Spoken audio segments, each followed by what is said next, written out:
ချမ်းသာတစုကြောင့်အသက်ပေးခဲ့ရတဲ့ရွာလေးမင်္ဂလာပါရှင့်ဒီကနေ့တက်ဆက်ပေးမယ့်ဇာတ်ကားလေးကတော့2023ခုနှစ်ကထွက်ရှိခဲ့တဲ့ The Heaven of the Youth ဆိုတဲ့ဇာတ်ကားလေးပဲဖြစ်ပါတယ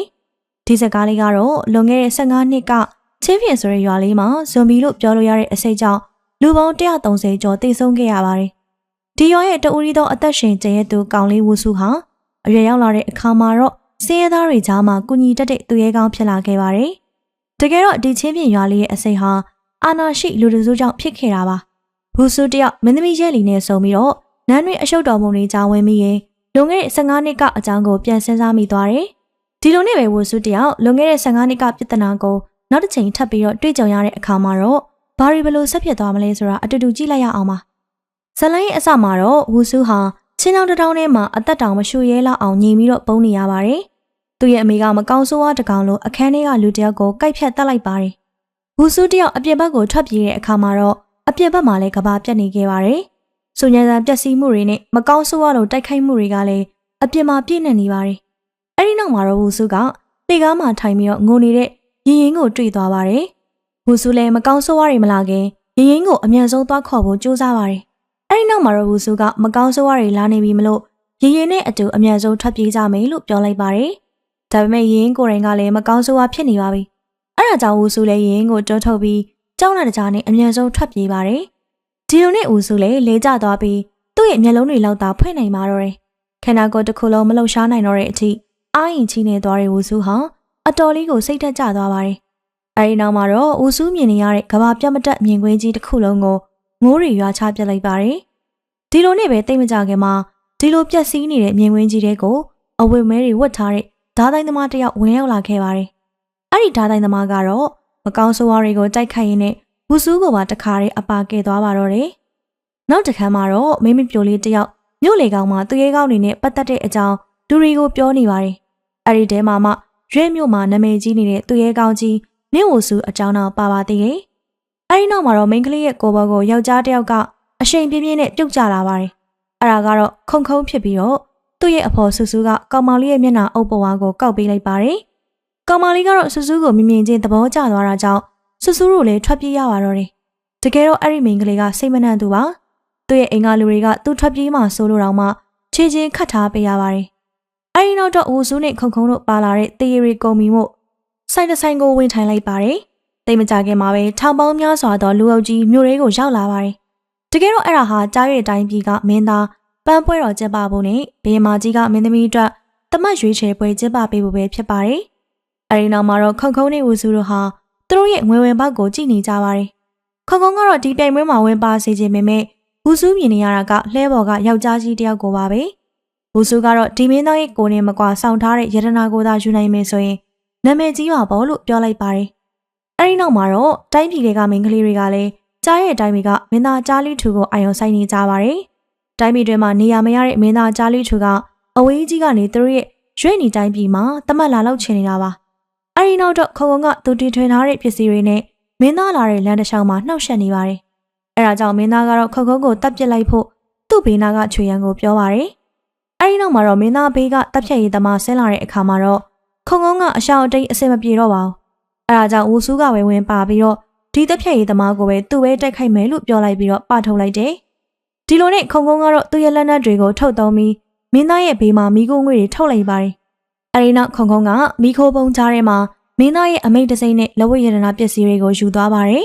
။ဒီလိုနဲ့ပစ္စည်းတွေယူပြီးတဲ့နောက်မှာတော့ခုံနဲ့ဝူစုတို့လည်းအဲ့ဒီနေရာကနေအမြန်ဆုံးထွက်ပြေးသွားကြပါတော့တယ်။မင်းသားလည်းသူ့ရဲ့အမိတ်တစိမ့်ပျောက်တာရိမ့်မိသွားတဲ့အခါမှာတော့မင်းသားကသူ့ရဲ့ချွေရန်အားမှန်ကိုချက်ချင်းသွားယူခိုင်းပါတယ်။အဲဒီနောက်မှာတော့ခုံနဲ့ဝူစုကသူတို့မှာပါလာတဲ့ငွေတုံးတစ်တုံးကိုအနီးနားကလူကြီးနှစ်ယောက်ကိုပေးပြီးလှည့်တစည်းဝယ်လိုက်ပါတယ်။ပြီးတော့ဝူစုကလှဲနောက်ကနေခြိုင်ပြီးသူတို့မှာပါလာတဲ့လက်ဝတ်ရတနာတွေကိုပြည်သူတွေကြားဝင်ငှပေးလိုက်တယ်။ဒီချိန်မှာပဲအာမန်လိုက်လာတာကိုတွေ့ပြီးတော့ခုံနဲ့ဝူစုတို့လည်းအသေးအတန်ထွက်ပြေးရပါတော့တယ်။ခုံနဲ့ဝူစုလည်းသူတို့မှာရှိတဲ့အစွမ်းနဲ့အာမန်ကိုပြန်ပြီးတော့တိုက်ခိုက်ပါတယ်။ဒါပေမဲ့အာမန်ကနန်းရွေးတိုက်သမားဖြစ်တာကြောင့်သူတို့ထက်တောင်ပိုပြီးတော့တော်နေပါသေးတယ်။အဲဒီနောက်မှာတော့ခုံနဲ့ဝူစုတို့လည်းအာမန်ရဲ့လက်ချက်နဲ့တခါတည်းမိုးပေါ်ကိုရောက်သွားပါတယ်။တိန်ဒီပေါ်မှာပြန်နေတဲ့ငှက်တွေကိုပါမြင်နေရတဲ့အခါမှာတော့ခုံနဲ့ဝူစုတို့အတော်ကြီးအံ့ဩသွားပါတယ်။အဲဒီနောက်မှာတော့အမင်းကြီးကနေပြန်ပြုတ်ကျလာတဲ့ခုံနဲ့ဝူစုတို့ဟာသူတို့တီထွင်ထားတဲ့တောင်ပန်ကြီးကိုဖွင့်ပြီးတော့လေဟုန်စီးကြည့်ပါတယ်။ အဲဒီလိုတနေရာကိုပြုတ်ကျလာတဲ့အထိတိုင်အောင်အာမန်ကနောက်ကနေလိုက်နေတော့မှာပဲအဲဒီနောက်တော့ခုံကုန်းကအာမန်နဲ့ထိတ်တိုက်တွေ့လာရတဲ့အခါမှာတော့ဘာတိုင်ခွက်မှမတက်တဲ့အတွက်အရှုံးပေးဖို့ဆုံးဖြတ်လိုက်တယ်ပြီးတော့ခုံကုန်းကသူတင်ထားတဲ့အမိတ်တစိမ့်ကိုအာမန်ကိုပြန်ပေးပြီးချက်ချင်းထွက်ပြေးသွားပါတော့တယ်တစ်ဖက်မှာတော့ဝူစုကကဲဆက်နာကယောက်ျားလေးတစ်ယောက်နဲ့နမ်းမိမလို့ဖြစ်သွားပါတယ်အဲဒါကြောင့်ဝူစုကတောင်းပန်မိမယ်ကောင်လေးကတော့ချက်ချင်းဆိုသလိုဝူစုမျက်နှာကိုရိုက်လိုက်တယ်အဲဒီနောက်တော့နန်းတွေရဲမက်တွေကိုတွေ့လိုက်ရတဲ့အခါကောင်လေးကသူ့လက်ထဲကလက်နက်ကိုဝူစုကိုရွှဲပြီးတော့သူ့ကိုကပေးထားဖို့ပြောလိုက်ပါတယ်တိတ်မကြခင်မှာပဲကဲဆက်နာကိုမင်းသားရောက်လာပြီးတော့အာမန်ကတော့သူရလာတဲ့အမိတ်တစိမ့်ကိုမင်းသားကိုပေးလိုက်တယ်ဝူစုကတော့မင်းသားကိုမြင်လိုက်ရတဲ့အခါလက်ကဝင်းပလီရုပ်ကိုမြင်လိုက်ရပြီးတစုံတစ်ခုကိုသတိရသွားပါတယ်အဲဒီနောက်မှာတော့မင်းသားကသူ့ရဲ့အခြေရနေကိုဓားရီလန်တွေယူပြီးတော့ဝူစုတို့ကိုဖမ်းခိုင်းပါတယ်တစ်ဖက်မှာတော့ဘေးမာကြီးကမင်းသမီးကိုရှာခိုင်းပေမဲ့အခုထိမတွေ့ကြသေးပါဘူးလွန်ခဲ့တဲ့တနားရီလောက်ကအရှိစေးမှာမင်းသမီးကိုတွေ့ခဲ့ပြီးတော့တရင်အဆက်အသွယ်လုံးဝမရတော့ပါဘူးအဲဒါကြောင့်ဘေးမာကြီးကပန်းပွဲတော်မစခင်မှာမင်းသမီးကိုတွေ့အောင်ရှာဖို့ပြောလိုက်ပါတယ်ပြီးတော့ကြားရဲမင်းသားမြို့ရဲဝင်လာတာဖြစ်လို့နန်းတွင်းအပြင်ချမ်းဘက်မှာစီစဉ်ပေးထားကြောင်းဘေးမာကြီးကိုပြောပါတယ်ဒါပေမဲ့အခုတစ်ခေါက်ကြားလွှိထူလာရတာဟာမင်းသမီးကိုလက်ထပ်ဖို့ပါပဲလို့ပြောလိုက်တဲ့အခါမှာတော့ဘေးမာကြီးကဟဟပပရဲမောပါတော့တယ်ပြီးတော့ဘေးမာကြီးကတော့မင်းသားအနေနဲ့သူ့ရဲ့သမီးနဲ့လက်ထပ်ဖို့ဘာအဆင့်ရှိလို့လဲလို့မေးလိုက်ပါတယ်ဒီမင်းသားကဘာအဆင့်ဘာအာဏာမှမရှိပေမဲ့ဘေးမာကြီးလိုချင်တဲ့လှုပ်ဝက်ပညာတွေတော့ရှိနေပါတယ်ရှန့်ကော်ရဲ့ပြောစကားကြောင့်ဘေးမာကြီးအတော်လေးအံ့ဩသွားပေမဲ့ရှန့်ကော်ကဘာကုန်းမှထမဟလာတော့ပါဘူးတစ်ဖက်မှာတော့နန်းဝူစုနဲ့အတူစိတ်ကန်းကကောင်လေးလည်းအဖမ်းခံလိုက်ရပါတယ်အဲဒါကြောင့်နုဖက်နေတဲ့ကောင်လေးဟာသူ့ရဲ့အခန်းထဲမတူတဲ့ဒီအချင်းတောင်တွေကကြွတ်တေပြောစိတ်တွေကိုကြောက်လန့်တကြားဖြစ်နေပါတယ်အဲဒါကြောင့်ကောင်လေးကဒီကောင်တွေကိုမောင်းထုတ်ပေးဖို့ဝူစုကိုအမိန့်ပေးလိုက်ပါတယ်ဝူစုကတော့သူ့မှာပါလာတဲ့အမှုန့်တွေနဲ့ပတ်ဖြန်းလိုက်တဲ့အခါမှာတော့အကောင်တွေအကုန်လုံးအဝေးကိုထွက်ပြေးကုန်ပါတယ်အဲဒီနောက်ကောင်လေးကသူကြားထားတဲ့သူရဲ့ကောင်နင့်ဝင်စုကတစ်ချက်နှစ်ချက်လောက်တဲ့ထောင်ထဲအဖမ်းခံလိုက်ရတာမို့အတော်အံ့ဩမိကြောင်းပြောပြနေပါတယ်ဒါပေမဲ့ဝူစုကတော့သူတမင်အဖမ်းခံလိုက်တာဖြစ်လို့ကောင်လေးကရောဘာကြောင့်သူနဲ့အတူထောင်ထဲလိုက်ဝင်လာလေလို့မေးလိုက်ပါတယ်ရှက်ရရမ်းသွားတဲ့ကောင်လေးကတော့ဝူစုကိုသူ့မှာပါလာတဲ့ကြာပွန်းနဲ့ရိုက်ပါတော့တယ်ဝူစုကရှောင်တဲ့အခါမှာတော့ကောင်လေးကပို့ပြီးတော့မှရိုက်ပါသေးတယ်တကယ်တော့ဒီကောင်လေးဟာကောင်လေးရောင်ဆောင်ထားတဲ့မိန်းကလေးပါဒါဝူစုတည်သွားတဲ့နောက်မှာတော့ကောင်မလေးကိုအလျှော့ပေးလိုက်တယ်တကယ်တော့အဲ့ဒီမိန်းကလေးကဘေးရသမီးတော်မင်းသမီးရဲလီပါအဲ့ဒါကြောင့်ရဲလီကတော့တကယ်လို့သူသားဒီထောင်ကနေထွက်နိုင်သွားရင်အရှက်မရှိတဲ့ဝူစုရဲ့ခေါင်းကိုဖျက်ပစ်မယ်လို့ချိန်မောင်းနေပါတယ်ဝူစုကတော့မင်းသမီးမှန်သိသွားတာနဲ့သူ့ရဲ့စိတ်ကတမျိုးပြောင်းသွားပါတယ်ရဲလီတို့အာနာရှိသူတွေဟာတော်ရုံတရုံလူအသက်ကိုတန်မိုးမထားတတ်ကြပါဘူး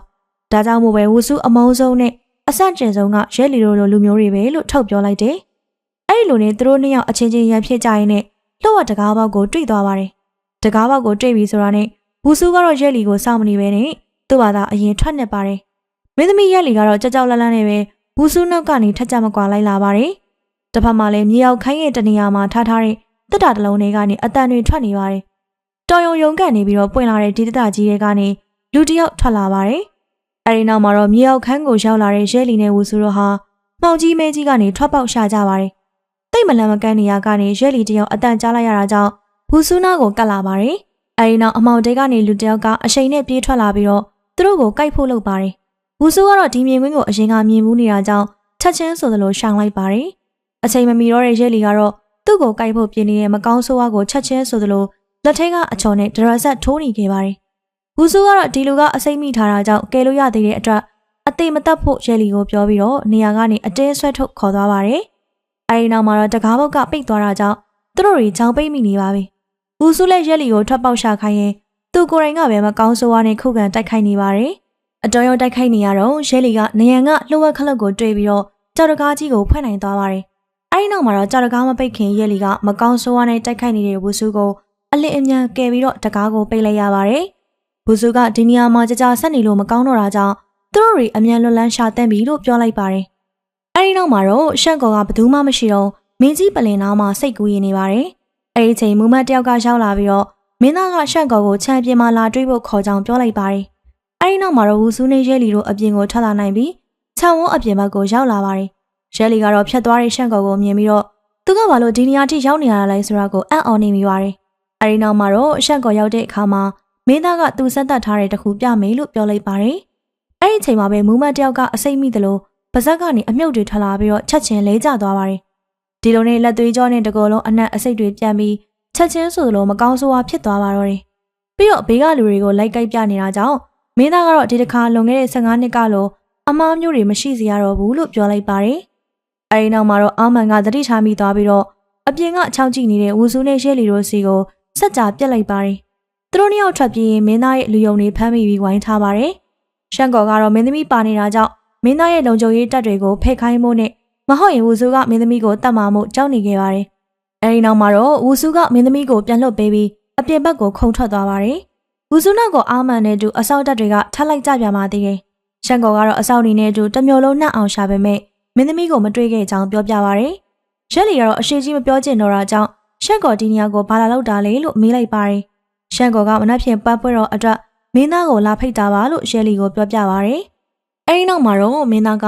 သူ့လောက်ငယ်သားတွေကမင်းသမီးရက်လီကိုမသိပဲခြောက်နှင်းဖမ်းထားမိတာကြောင့်တောင်းပန်နေပါတယ်။ဒီလိုနဲ့အာမန်ကတော့ပြန်လဲလာပြီးဝူဆူထွက်ပြေးသွားတာကြောင့်မမိနိုင်တော့ဘူးလို့ပြောလိုက်ပါတယ်။အဲဒီနောက်အခန်းထဲကနေတောင်းကျမ်းပြီးအားလုံးကိုကိုက်ဖြတ်ပြီးထွက်လာတဲ့မကောင်းဆိုးဝါးကိုအာမန်ကပဲရှင်းပြရပါတယ်။မင်းသားကသူ့မိတ်တစိမ့်ထဲကဖြည့်စည်းကိုထုတ်ကြည့်တဲ့အခါမှာတော့အဲ့ဒီဈေးကိုဝူဆူတို့ယူသွားခဲ့ပါပြီ။အဲဒီနောက်မင်းသားကထောင်ထဲကအချိန်တွေကိုသွားစုံစမ်းစီပါတယ်။ဒီလိုနဲ့ဝူဆူကတော့ပစ္စည်းတွေတီထွင်နေပြန်တဲ့ခုံခုံစီကိုအမြန်ပြန်လာပြီးတော့ဒီကနေထွက်ပြေးကြမယ်လို့ပြောလိုက်ပါတယ်။သူတို့နောက်ကနေအာမန်တို့ရဲ့လူအုပ်ကြီးလိုက်လာတာကြောင့်သူတို့လည်းအမြန်ပြန်ခုခံပြီးတော့တိုက်ခိုက်ပြန်ပါတယ်။ဒါပေမဲ့ဝူဆူတို့စီကိုအာမန်ကိုယ်တိုင်လိုက်လာတာကြောင့်ဒီတစ်ခါမှလည်းသူတို့နှစ်ယောက်မလဲရှုပ်လို့ရပါသေးတယ်။တစ်ဖက်မှာတော့ရက်လီကဝက်ကောင်းစားလာဝက်ပြီးတော့ဘေးမာကြီးစီကိုပြန်ရောက်လာပါတယ်။ဘေးမာကြီးကတော့စီကံချိုးဖောက်ပြီးနန်းတွေကနေထွက်တဲ့ရက်လီကိုစိတ်ဆိုးနေခဲ့ပါတယ်။ရက်လီကတော့သူဒီလိုထွက်ကြည့်တာကပြည်သူတွေကိုပို့ပြီးတော့ကောင်းကောင်းနားလေစေဖို့ဆိုတဲ့စင်ကြီးကောင်းကိုပေးလိုက်ပါတယ်။ပြီးတော့တိတ်မကြခင်ကျင်းပမဲ့ပန်းပွဲတော်မှာအမေဖြစ်သူကသူ့အတွက်တည့်တော်တဲ့သူကိုရွေးချယ်ပေးတော့မယ်ဆိုတာကိုလည်းရက်လီကသိနေခဲ့ပါတယ်။ဒါပေမဲ့ရက်လီကသူမချစ်တဲ့သူကိုမလိုချင်တာကြောင့်ဒီလိုသာအတင်းအကျပ်စီစဉ်ပေးမယ်ဆိုရင်တော့တာမန်ပြည်သူတယောက်လိုပဲနေတော့မယ်လို့ပြောလိုက်ပါတယ်။အမေဖြစ်သူကလက်မခံပေမဲ့ရက်လီကတော့သူ့ရဲ့အိမ်တော်ရေးကိုအာနာထိန်းသိမ်းရေးကိရိယာတစ်ခုမဖြစ်စေချင်ပါဘူး။အဲဒီနောက်မှာတော့ဘေးမာကြီးမေးနေတာကြောင့်ရက်လီလည်းသူသိခဲ့သမျှပြောပြဖို့ဆုံးဖြတ်လိုက်ပါတယ်။ရက်လီကတော့သူမြင်ခဲ့ကြားခဲ့ရတဲ့ကြားလူထူမင်းသားရဲ့အကြောင်းနဲ့သူ့ရဲ့တကယ်ရည်ရွယ်ချက်ကဘာလဲဆိုတာကိုပြောပြချင်ပါတယ်။အဲဒီအချိန်မှာပဲရှက်ကော်ရောက်လာတာကြောင့်ရက်လီရဲ့စကားဆဖြတ်လိုက်ရပါတယ်။အဲဒီနောက်မှာတော့ဘေးမာကြီးကနောက်မှဆက်ပြောမယ်လို့ပြောလိုက်တာကြောင့်ရက်လီလည်းထွက်လာလိုက်ရပါတယ်။တကယ်တော့ရှက်ကော်ကဘေးမာကြီးကိုခွင့်မတောင်းပဲမင်းသားကိုပန်းပွဲတော်လာဖို့သွားဖိတ်လိုက်တာပါ။အဲဒါကြောင့်ဘေးမာကြီးကတိတ်တော့သဘောမကျပေမဲ့သူ့သဘောကျလုံနေတဲ့ရှက်ကော်ကိုဒီတိုင်းထားလိုက်ပါတယ်။အဲဒီနောက်မှာတော့ရက်လီကသူ့မေတော်ရဲ့ကြောက်စိမ်းပြားကနင့်ဝဆူရဲ့ကြောက်စိမ်းပြားနဲ့တူနေတာကိုသတိထားမိသွားပါတယ်။အဲဒီညမှာတော့ရက်လီကထပ်ပြီးတော့နန်းတော်အပြင်ကိုထွက်လာပြန်ပါတယ်။မိုးရွာနေတဲ့အချိန်မှာဝဆူကသူရလာသမျှပစ္စည်းတွေရဲ့အစာရေစာတွေကိုပြည်သူတွေကိုဝင်မြပေးနေတာကိုရက်လီတွေ့သွားပါတယ်။အဲဒီနောက်မှာတော့ရက်လီတယောက်ဝဆူရှိကိုနောက်တစ်ခါပြန်ပေါ်လာတာကြောင့်ဝဆူဝမ်းသာသွားပါတယ်။ရက်လီကတော့နင့်ဝဆူကဆင်းရဲတဲ့ပြည်သူတွေကိုသာအမြဲကူညီပေးနေတာကြောင့်ဆင်းရဲတဲ့ရက်ွက်တွေအများကြီးသွားရှာပြီးမှရှာတွေ့လာတာပဲလို့ပြောလိုက်ပါတယ်။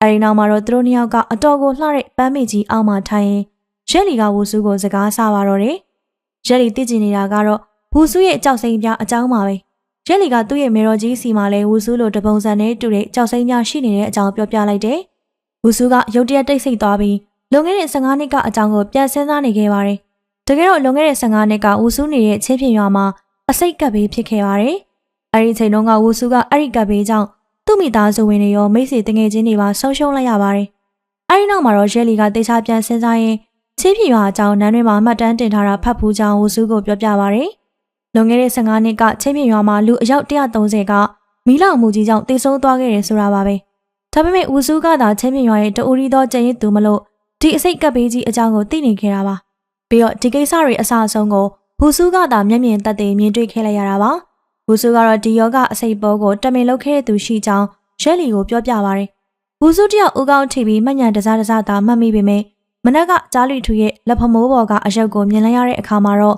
့သူ့ရဲ့လွန်ခဲ့တဲ့15နှစ်ကအကြောင်းကိုပြန်သတိရသွားပါတယ်။အဲဒါကြောင့်ပဲဝူဆူကကြားလူထူကိုစုံစမ်းမှုရက်လီနဲ့အတူတမင်အဖမ်းခံခဲ့တာပါ။ဝူဆူသူရဲကောင်းဖြစ်ချင်တာကလေကြားလူထူလိုချမ်းသာပြီးတော့အာနာယူတဲ့သူတွေကိုကြည့်မရလို့ပါပဲ။ဒါပေမဲ့နေဝူဆူကရက်လီဟာအာနာရှိမင်းသမီးဖြစ်ပေမဲ့သူများတွေနဲ့မတူပဲပြည်သူတွေအပေါ်လှုပ်ပေးနိုင်သမျှလှုပ်ပေးတာကြောင့်ချီးကျူးနေပါတယ်။အဲဒီနောက်မှာတော့ရက်လီလည်းသူ့မေတော်ကသူ့မှာမင်းသမီးနဲ့ပတ်သက်ပြီးတာဝန်တွေရှိကြောင်းပြောလာတာကိုဝူဆူကိုပြောပြပါတယ်။ရက်လီတယောက်မင်းသမီးတယောက်ဖြစ်တာတောင်မှ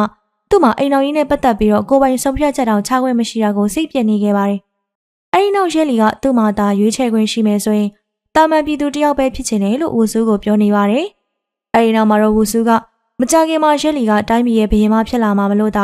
မေရော်ကဒီလိုတွေပြောနေတာဖြစ်ပြီးတာဝန်များလေဝင်ပို့ပြီလေပဲလို့ရှင်းပြပါတယ်။ဒါပေမဲ့ရဲလီမာကကျေးဇူးဆက်စရာမိဘရှိနေသေးပြီးသူနဲ့တော့မတူဘူးလို့ဝူဆူကပြောလိုက်ပါတယ်။အဲဒီနောက်မှာတော့သူတို့နှစ်ယောက်လည်းတညတာစကားတွေပြောရှင်မောပြီးတော့အချိန်တွေကုန်ဆုံးပါတယ်။နောက်တနေ့မနက်မှာတော့မင်းသမီးရဲလီရောဝူဆူရောအပင်အောက်မှာစကားပြောရင်းနဲ့အိမ်မောကျသွားခဲ့ကြတာပါ။အဲဒီနောက်မှာတော့ခုံကလည်းရှောင်းလာပြီးတော့သူတို့နဲ့အတူလာထိုင်နေပါတယ်။ရဲလီကအစိမ်ချောင်းကိုဆက်မေးတဲ့အခါမှာတော့ဝူဆူကသူတို့တွေ့ခဲ့တဲ့လူနှစ်ယောက်ရဲ့အစိမ်ပြတ်တဲ့ပုံကချင်းပြင်းရွာနဲ့အတူတူပဲလို့ပြောပြလိုက်ပါတယ်။အစိမ်မိတဲ့သူကသွေးဆာလောင်ပြီးတော့ခန္ဓာကိုယ်ကိုလုံးဝထိန်းချုပ်နိုင်စွမ်းမရှိတာကိုဝူဆူကရှင်းပြလိုက်ပါတယ်။ဝူဆူအမြင်မှာတော့ဂျာလီထူကဒီကိစ္စနဲ့ပါဝင်ပတ်သက်နေသူဖြစ်လို့လွန်ခဲ့တဲ့15နှစ်ကကိစ္စမှာလည်းတခုခုပါဝင်နိုင်တယ်လို့ပြောပြလိုက်ပါတယ်။အဲဒါကြောင့်ရဲလီလည်းဒီတစ်ခါဂျာလီထူတိုင်းပြည်ကိုပြန်လာတာဟာအကြောင်းတစ်ခုခုရှိနိုင်ပြီတေချာတာကတော့ဒီကိစ္စကိုနန်းတော်ကိုအမြန်ပြန်ပြီးတော့ဖြေရှင်းရမယ်လို့ပြောလိုက်ပါတယ်။ဝူဆူကဘေးဆောင်ကိုသွားပြီးစုံစမ်းအောင်မှမို့ရဲလီလည်းတခုခုသိရရင်သူ့ကိုပြန်ပြောဖို့သာမှားခဲ့ပါတယ်။အဲဒီနောက်မှာတော့ခုံနဲ့ဝူဆူတို့ကဘေးအဆောင်ကိုရောက်လာပြန်ပါတယ်။အဆောင်မှာတော့အာမန်နဲ့မင်းသားတို့ကတခုခုကိုစီစဉ်နေပြီးမင်းသားကဒီနေ့ကိုစောင့်နေခဲ့ရတာ15နှစ်ရှိပြီလို့ပြောလိုက်ပါတယ်။အဲဒါကြောင့်ဒီနေ့ညပွဲတော်ကြီးမှာဘာမှအမှားခံလို့မဖြစ်ဘူးလို့မင်းသားကအာမန်ကိုပြောလိုက်ပါတယ်။ညပိုင်းမှာကျင်းပမဲ့ပန်းပွဲတော်ကြီးကိုဘုရင်မကြီးကလူရန်စားမခွဲပဲကြည့်လို့ရအောင်စီစဉ်ပေးထားတာဖြစ်ပြီးပြည်သူတွေကိုပါဖိတ်ခေါ်ထားပါတယ်။အဲဒီနောက်တော့ခုံနဲ့ဝူဆူတို့ကရဲလီအဆောင်ကိုခိုးဝင်ပြီးတော့သူတို့သိထားသမျှလာပြောပြပါတယ်။အဲဒါကြောင့်ဝူဆူကတော့သူတို့အတွက်အခုအရေးကြီးနေတာကဖြည့်စည်းကိုတွေ့အောင်ရှာရမှာလို့ပြောလိုက်ပါတယ်။ခုံကတော့ဖြည့်စည်းကိုရှာတွေ့ဖို့ဆိုရင်အာမန်ဆိုတဲ့ကိုရံတော်ကိုသတိထားဖို့ပြောလိုက်ပါတယ်။အဲဒီညမှာတော့ပွဲတော်ကြီးစတင်ပြီမလို့တိုင်းသူပြည်သားတွေကိုဝင်ခွင့်ပေးလိုက်ပါပြီ။ဒီပွဲတော်ကိုမင်းသားလေးရောက်လာပြီးအာမန်ကတော့တမိုးကြီးတက်တာကိုရန်ရွှေရော်ရီကိုတေလာခိုင်းပါတယ်။အဲဒီနောက်မှာတော့မင်းသမီးကြွချီလာပြီးခုံနဲ့ဝူဆူတို့ကမင်းသမီးရဲ့နောက်လိုက်ကိုရံတော်ရီအဖြစ်ဝစ်စားထားပါတယ်။အပြင်မှာလည်းပြည်သူပြည်သားတွေကမီးပုံလွှတ်တာမီးပန်းဖောက်တာတွေလုပ်ရင်းနဲ့ပျော်ရွှင်နေကြပါတယ်။အဲဒီနောက်ရဲလီကမေရောအတွက်ဖျော်ဖြေကပြဖို့သူတယောက်တည်းမဟုတ်ဘဲနဲ့မင်းသားကြားလူထူကိုပါဖိတ်လိုက်ပါတယ်။ဒီလိုနဲ့ရဲလီကမင်းသားကိုဒီတိုင်းပဲရက်နေစေပြီးတော့သူကတာကိုပူပေါင်းပေးဖို့ပြောလိုက်ပါတယ်။အဲဒီနောက်မှာတော့ရဲလီကကောက်ွက်တရဲ့အဆုံးသတ်မှာမင်းသားစီကအမိန့်တစိတ်ပြားကိုမတိမတာယူသွားပါတယ်။သိမကြခင်မှာပဲဘုရင်မကြီးကသူတို့ရဲ့ရွရွပွဲတော်ကြီးမှာမင်းသမီးအတွက်တမတ်တယောက်ရွေးချယ်ပေးမယ်အကြောင်းအတိအလင်းကြေညာလိုက်ပါတယ်။အဲဒီနောက်မှာတော့ရဲလီကဒီလိုကိစ္စပါမွားလေးကိုနောက်မှစဉ်းစားဖို့နဲ့လောလောဆယ်သက်စာဖောက်ရှန့်ကော်ကိုရှင်းလင်းပေးဖို့မေတော့ကိုပြောလိုက်ပါတယ်။ဒီလိုနဲ့ပဲမီးရှူးတတိုင်ဖောက်ပြီးတဲ့အချိန်မှာတော့ရှန့်ကော်ကဘုရင်မကိုပြောပါတော့တယ်။လွန်ခဲ့တဲ့15နှစ်တုန်းကဖြစ်ခဲ့တဲ့ကိစ္စကစလို့တိုင်းပြည်ကိုတေချာမကင်တွယ်နိုင်ပဲဘုရင်မလက်အောက်ကြမှရွေ့နီပြည်ကကြာရှုံးလာတာဖြစ်လို့ဘာလို့သူ့ကိုစောစောစီးစီးနေရမပေးရတာလဲလို့ပြောပါတယ်။အဲဒါကြောင့်ဘုရင်မလည်းချက်ချင်းဆိုသလိုအဆောင်တွေခေါ်ပြီးတော့ရှန့်ကော်ကိုဖမ်းဆီးခိုင်းပါတယ်။အဲ့ဒီအချိန်မှာပဲသက်စာဖောင်းနဲ့မဟာမိတ်ဖွင့်ထားတဲ့ဂျာလီထူကလည်းသူ့ရဲ့အဆောင်တွေကိုခေါ်ပြီးတော့တိုက်ခိုက်စေပါတယ်။အပြင်မှာလည်းပြည်သူတွေကအုပ်အော်တောင်းနေထွက်ပြေးနေကြပါတယ်။အဲဒါကြောင့်ရှန့်ကော်ကလွန်ခဲ့တဲ့15နှစ်ကချင်းပြည်ရွာနဲ့မတူဘူးလားလို့ဘုရင်မကိုမေးလိုက်ပါတယ်။ဘူးစုလည်းဆက်ဟမ်ဆောင်တော်ပဲနဲ့ချင်းပြည်ရွာအကြောင်းဝင်ပြောလိုက်ပါတယ်။အဲဒီနောက်မှာတော့ရဲလီယူထားတာကလည်းဖြည့်စည်းအစ်စ်မဟုတ်ကြောင်းဂျာလီထူကပြောလိုက်ပါတယ်။ရှန့်ကော်ကတော့သူ့ကိုယ်သာဘုရင်မနေရာပေးမိဆိုရင်ဒီနေရာကအစိတ်မှန်သမျှကိုသူတာဝန်ယူပြီးတော့ဖြည့်ရှင်းပေးမယ်လို့ပြောပါတယ်။အဲဒါကြောင့်ဝူဆူလည်းအစိတ်ဖြည့်စည်းတသေးလေးကိုရေရောပြီးကုရင်အကုန်ကဲတင်လို့ရတယ်ဆိုတာကိုပြန်သတိရသွားခဲ့ပါတယ်။အဲ့ဒီအစိတ်ဖြည့်စည်းကိုဖော်ရဲသူကလည်းဝူဆူအဖေဖြစ်ပြီးတော့အဲ့ဒီတော့ကအစိတ်ဖြည့်စည်းယူရင်းနဲ့အဖေဖြစ်သူကိုကြားလူထူတက်ခဲမှမှတ်မိသွားပါတယ်။အဲဒါကြောင့်ဝူဆူလည်းအာနာကြောင့်အသက်မသေးတဲ့လူအယောက်130လုံးကူးဆက်ပြီးတည်သွားရတာကိုပြောနေပါတယ်။အဲ့ဒီချိန်မှာပဲသူတို့စီကိုအစိတ်ကူးထားတဲ့လူတွေရောက်လာပြီးတော့အလင်းမြန်လာကြိုက်ပါတော့တယ်။အဲဒီနောက်မှာတော့ဝူဆူခုံတို့အပြင်မင်းသမီးကလည်းသူလှုပ်တဲ့လှုပ်ထိုက်တာကိုလှုပ်ပြီးတော့တိုက်ခိုက်ပေးပါတယ်။ဘေးမာကြီးကိုကာကွယ်ဖို့နန်းတွေကလူတွေကလည်းဝင်တိုက်ခိုက်ပြီးခုံဝူဆူတို့ကိုနောက်ပြန်ဆုတ်ခိုင်းပါတယ်။ရှန့်ကော်တို့ကတော့အပေါ်စီးကနေကြည့်ပြီးတော့လူတွေအကြိုက်ခံရတာကိုမြင်တဲ့အခါမှာရှန့်ကော်တယောက်သူတို့အနေနဲ့ဒီအစိတ်ကိုဖြေနိုင်မှမလားစိုးရင်လာပါပြီ။အဲဒီနောက်မှာတော့ဘေးမာကြီးကမြို့တကားကိုပိတ်လိုက်ဖို့နဲ့ကူးဆက်နေတဲ့သူတွေကိုအပြင်ကိုမရောက်စေဖို့မှားလိုက်ပါတယ်။သူတို့ကိုယ်တိုင်ကလည်းဝူဆူအကြံဉာဏ်တိုင်းရိုးရိုးပေါ်တက်ပြီးတော့အကာအကွယ်ယူနေပါတယ်။ဘေးမာကြီးကတော့ချင်းဖြင့်ရွာအတွက်ဝူဆူကိုပြန်တောင်းပန်နေပါတယ်။ဝူဆူနဲ့ဘေးမာကြီးကြောက်စိမ့်ဆွဲပြတူနေတာကလည်းလုံခဲ့တဲ့15နှစ်ကဘေးမာကြီးကပူပူနွေးနွေးအရရဆက်ခံထားတာပါ။ဒါပေမဲ့ကိုခန့်ပညာထင်သလောက်မတက်မြောက်သေးပါဘူး။ အဲ့ဒီချိန်တုန်းကဘေးမာကြီးကိုယ်တိုင်ပဲချင်းပြရွာရဲဝင်ပြီးတော့တအိုးရီသောအသက်ရှင်ကျဲသူဝူဆူကိုကဲတင်ပေးခဲ့တာပါပြီးတော့ဘေးမာကြီးကသူ့ရဲ့ဆွဲပြားတစ်ချမ်းကိုဝူဆူလက်ထဲထည့်ခဲ့ပါတယ်ဘေးမာကြီးကိုယ်တိုင်ကလည်းဒါကိုအတော်လေးစိတ်ပြတ်မိပြီးတော့သူ့ရဲ့နားထဲမှာတေသူရီရဲ့အော်တန်တွေပဲ့တင်ထပ်နေခဲ့ပါတယ်ဝူဆူကတော့အဲ့ဒီတော့ကသူ့ကိုမကဲခဲတင်မင်းနဲ့ပေးတီလိုက်ရမှာလို့ဘေးမာကြီးကိုပြောနေပါတယ်အဲ့ဒီလိုမျိုးသူတို့အချင်းချင်းပြောဆိုနေတော့ရှန်ကောတို့ရောက်လာပြီးတော့အာနာလာလို့ပြန်ပါတယ်ဘေးမာကြီးကတော့လုံးဝကိုမပေးနိုင်တော့တာကြောင့်ရှန်ကောကသူကိုယ်တိုင်ဘေးမာကြီးကိုတိုက်ခိုက်ဖို့ကြံမာတော့တယ်အဲဒီနောက်မှာတော့မြို့ရိုးပေါ်မှာလည်းတကယ်ကိုအရှိန်ပြင်းတဲ့ပွဲဖြစ်နေပြီးတော့ဘူဆူကိုယ်တိုင်ကသူ့ဖေကိုတတ်ခဲ့ကြားလွေထူကိုတတ်ဖို့ဆုံးဖြတ်လိုက်ပါတယ်နောက်ဆုံးတော့ရှန်ကောကရဲလီကိုတတ်ဖို့ကြံနေတာကြောင့်ဘေးမာကြီးလည်းကြောက်စိမ့်ကိုပေးလိုက်ရပါတယ်ကြောက်စိမ့်ရလို့ပျော်မဆုံးဖြစ်နေတဲ့ရှန်ကောကိုသူ့ရဲ့အနီးကပ်ရန်သူဖြစ်တဲ့ကြားလွေထူကပဲဓာတ်နဲ့ထိုးပြီးတော့တတ်ပစ်ခဲ့ပါတယ်အဲဒီနောက်မှာတော့ကြောက်စိမ့်ကိုလွေထူကယူပြီးတော့ထွက်ပြေးသွားတာကြောင့်ဘူဆူနဲ့ခုံခုံတို့ကလိုက်တိုက်ခိုက်ပါတယ်ခုံခုံတယောက်ဖြည့်စည်းယူရင်းနဲ့ဖြည့်စည်းကအစိတ်ပြက်နေရတယ်ကိုကြာသွားပါတယ်